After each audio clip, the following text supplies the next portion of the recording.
Jadi persepsi publik dunia internasional terhadap Indonesia, terhadap ekonomi Indonesia yang dampaknya dari pemberitaan OCCRP. Pandangan Bang Haidar gimana? Menurut saya ini jelas. Jadi ini jelas banget, indikasi ini menyatakan bahwa terjadi konspirasi global. Konspirasi global? Konspirasi global. Ada yang ingin menjatuhkan, maksudnya ini global dunia internasional, ada yang ingin menjatuhkan ekonomi Indonesia, ingin menjatuhkan pemerintahan Pak Prabowo. Itu jelas.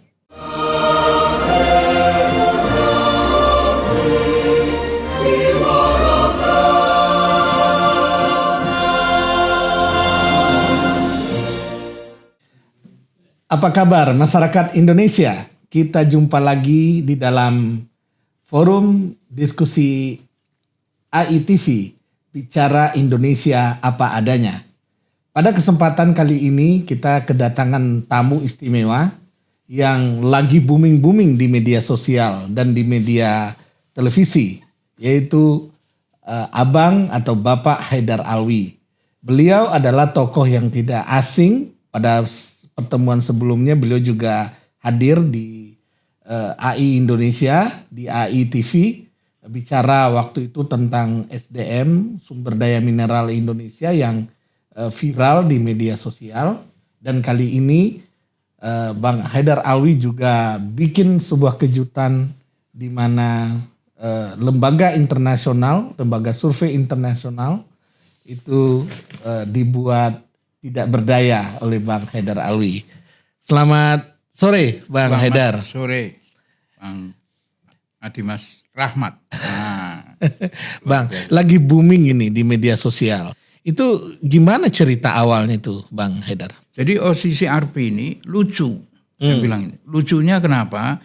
Lembaga survei, LSM lah. LSM yang mengadakan survei, terus di laman kecil, di halaman kecil media dia itu ada box kecil. Jadi kita semua rakyat, semua masyarakat dunia berhak naruh orang di situ. Misalnya saya ngirim ke OCCRP itu Haidar Alwi misalnya, taruh di situ. Itu sudah jadi gitu. Jadi membangun persepsi. Membangun persepsi. Jadi, ya kalau membangun persepsi begitu kan bisa saja orang-orang yang selama ini jadi musuh politik lalu digosok-gosok untuk memasukkan nama kan? Itu arahnya saya nanti ke situ. Jadi ditaruh di kolom kecil itu semua seluruh dunia berhak naruh siapapun itu. Nah, nanti setelah terkumpul berapa, nah baru di scan, baru diatur di ini supaya ini mana nih yang paling besar ini. Jadi pertama lucunya di situ. Kedua, lembaga seperti itu masa menyatakan presiden terkorup di dunia. Kira-kira gitu. Nah, jadi ini kayak puling-puling kacangan, puling-puling biasa gitu. Box kecil itu berjudul 2024 finalis for person of the year in organized crime and corruption. Judulnya langsung finalis. Langsung finalis. Nggak ada babak penyisiannya. Nggak ada. Jadi lucu ini, kejadian OCCRP ini lucu banget. Tapi anehnya ini yang penting orang Indonesia tahu. Iya, yang aneh-aneh aja dulu. Anehnya ini 5 nominator tadi yang terpilih itu bukan 5 nominator itu, justru Bashar al-Assad yang kepilih. Yang tidak ada dalam nominator yang final. Yang ada dalam nominator tadi. Dalam list final nggak ada. Nggak ada. Jadi dagelan ini. Ini dagelan betul ini. Kalau lihat dari sini nanti. Tapi kabarnya OCCRP itu katanya diisi oleh jurnalis-jurnalis yang reputable di dunia internasional. Klaim mereka begitu. OCCRP ini dugaan saya kerjasama dengan salah satu majalah terkenal banget di Indonesia. Saya tidak bisa sebut namanya, saya kira Adinda tahu lah. Masyarakat tahu. Di dunia digital disebutin kok. Ya, nggak perlu kita sebutin, sudah tahu semua. Nah, majalah ini yang kemungkinan besar ya dugaan saya itu yang mengarrange ini supaya yang masuk beliau itu gitu loh. Karena di beberapa kesempatan sebelumnya memang majalah itu selalu nyinyir banget terhadap presiden ke-7 ini. Jadi mereka Iya, membenci sih boleh-boleh saja kan. apapun itu dia lakukan. Jadi kita nggak usah bicara boleh tidak.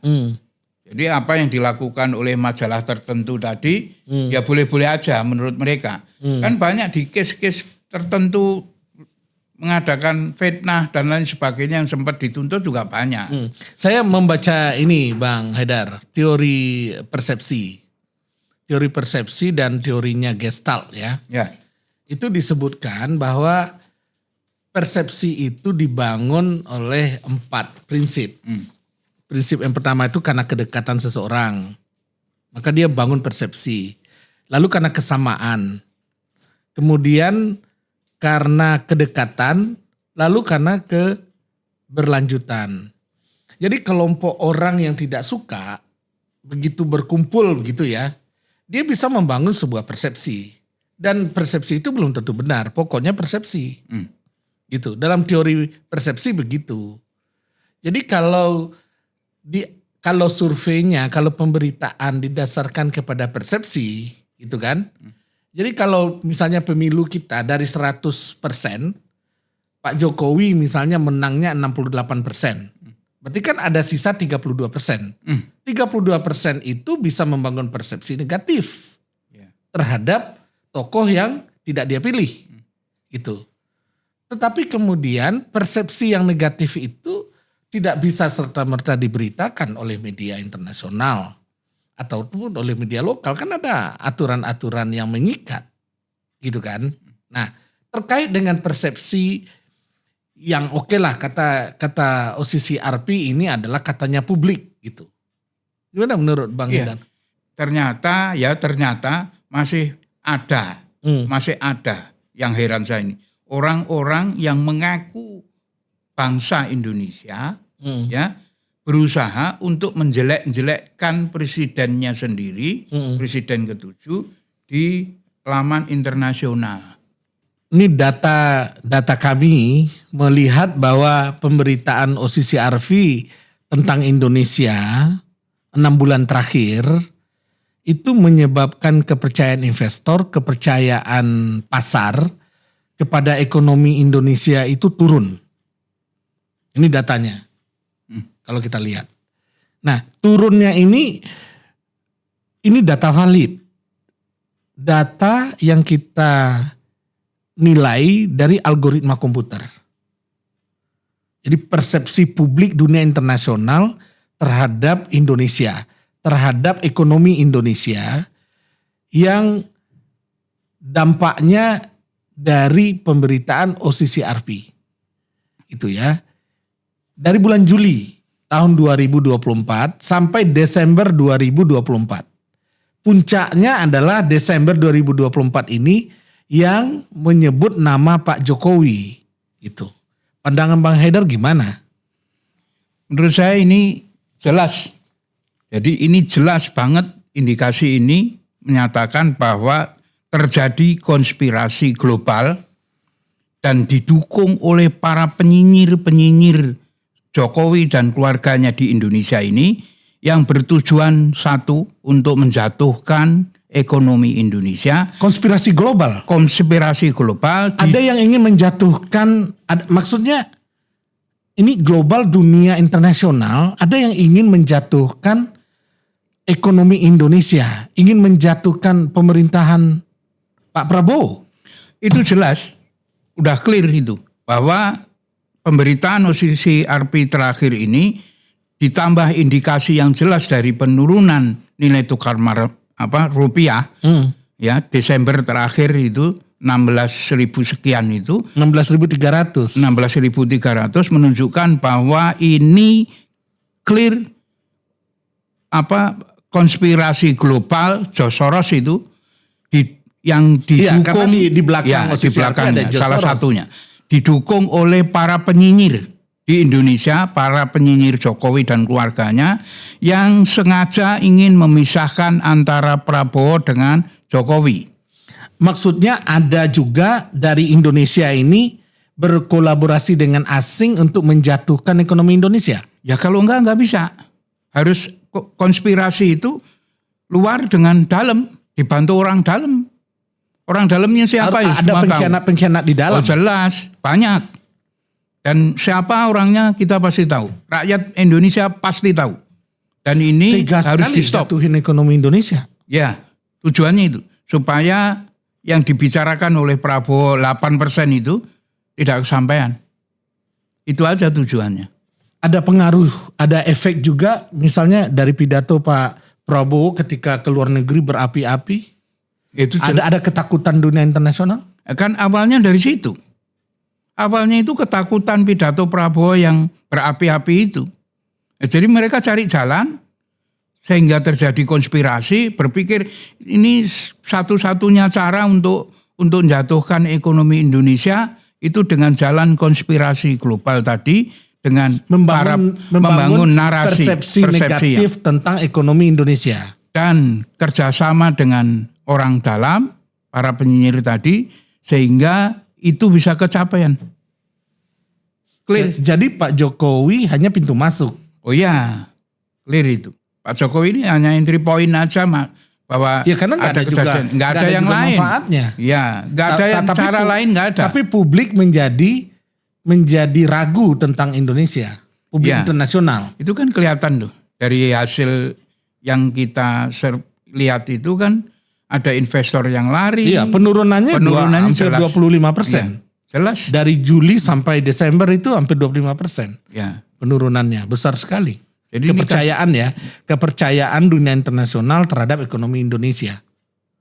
Ya, jadi rakyat Indonesia diminta cerdas menyikapi ini, bahwa sudah kasat mata ini adalah konspirasi global yang didukung oleh para penyinyir di Indonesia yang dengan sengaja ingin memisahkan Pak Prabowo dengan Jokowi sehingga ekonomi Indonesia menjadi terpuruk. Target 8% Prabowo tidak kesampaian. Itu aja. Nah kalau target nggak kesampaian, kira-kira apa yang akan terjadi?